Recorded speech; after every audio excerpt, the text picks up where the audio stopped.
is the Sea of Tiberias. And a great crowd of people followed him because they saw the signs he had performed by healing those who were ill. Then Jesus went up on a mountainside and sat down with his disciples. The Jewish Passover festival was near. When Jesus looked up and saw a great crowd coming towards him, he said to Philip, "Where shall we buy bread for these people to eat?" He asked this only to test him, for he already had in mind what he was going to do. Philip answered him, "It would take more than half a year's wages to buy enough bread for each one to have a bite." Another of his disciples, Andrew, Simon Peter's brother, spoke up. "Here is a boy with 5 small barley loaves and 2 small fish. But how far will they go among so many?" Jesus said, "Make the people sit down." There was plenty of grass in that place, and they sat down.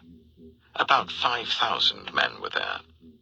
Jesus then took the loaves, gave thanks, and distributed to those who were seated as much as they wanted. He did the same with the fish.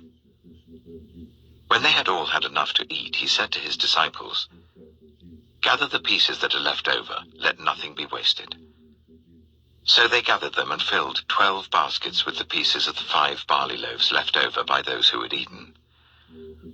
After the people saw the sign Jesus performed, they began to say, "Surely this is the prophet who is to come into the world."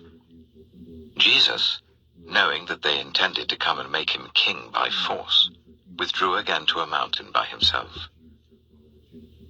When evening came, his disciples went down to the lake, where they got into a boat and set off across the lake for Capernaum.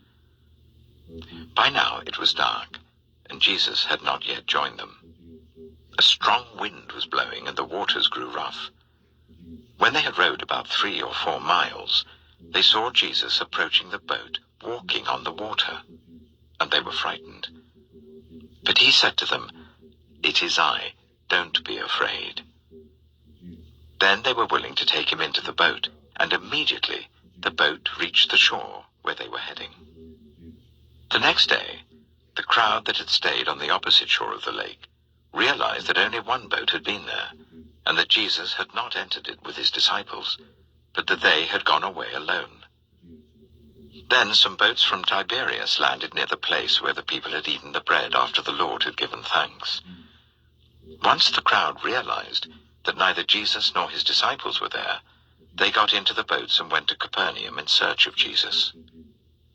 When they found him on the other side of the lake, they asked him, "Rabbi, when did you get here?" Jesus answered, "Very truly I tell you, you are looking for me not because you saw the signs I performed, but because you ate the loaves and had your fill. Do not work for food that spoils, but for food that endures to eternal life, which the Son of Man will give you. For on him God the Father has placed his seal of approval." Then they asked him, "What must we do to do the works God requires?" Jesus answered, "The work of God is this, to believe in the one he has sent."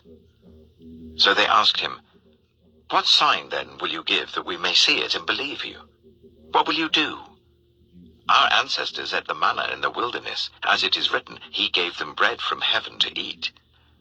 Jesus said to them, "Very truly I tell you, it is not Moses who has given you the bread from heaven, but it is my Father who gives you the true bread from heaven. For the bread of God is the bread that comes down from heaven and gives life to the world." "Sir," they said, "always give us this bread." Then Jesus declared, "I am the bread of life. Whoever comes to me will never go hungry, and whoever believes in me will never be thirsty. But as I told you, you have seen me, and still you do not believe. All those the Father gives me will come to me, and whoever comes to me I will never drive away. For I have come down from heaven not to do my will, but to do the will of him who sent me. And this is the will of him who sent me, that I shall lose none of all those he has given me, but raise them up at the last day. For my Father's will is that everyone who looks to the Son and believes in him shall have eternal life, and I will raise them up at the last day."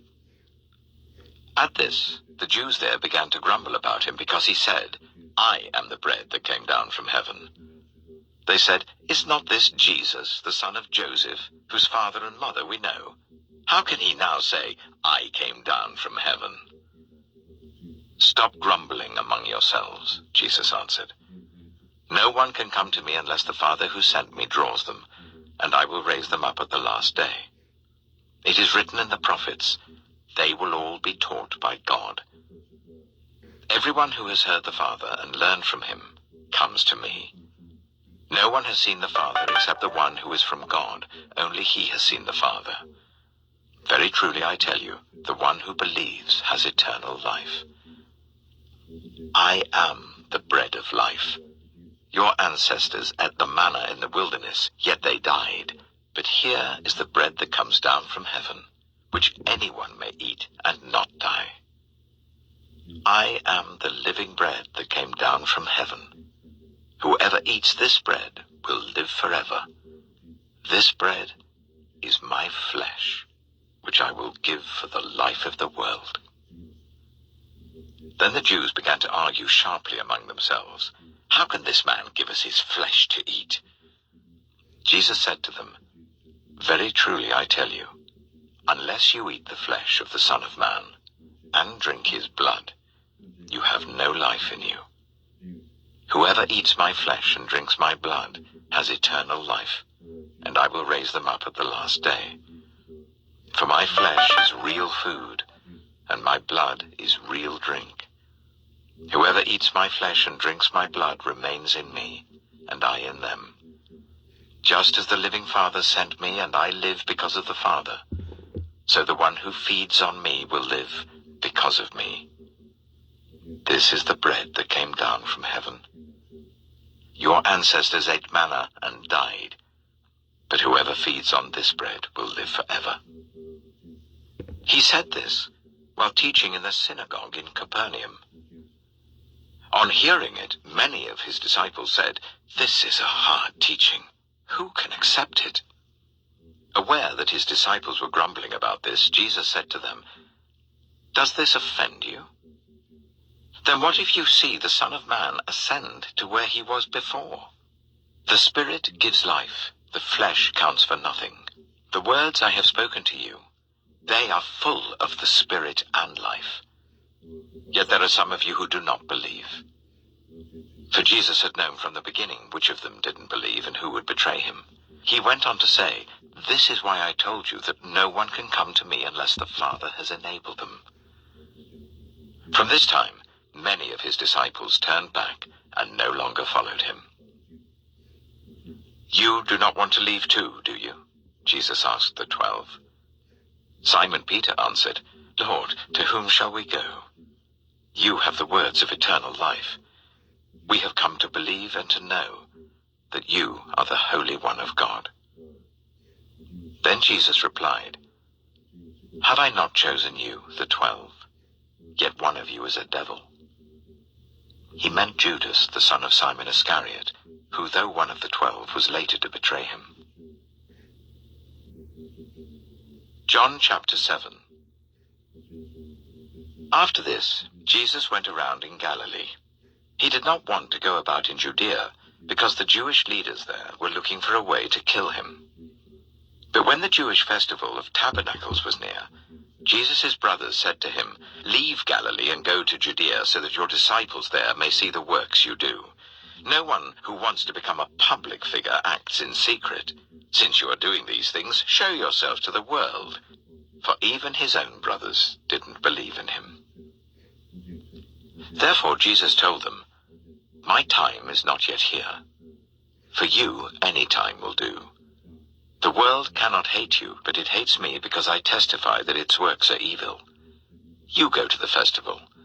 I'm not going up to this festival because my time is not yet fully come."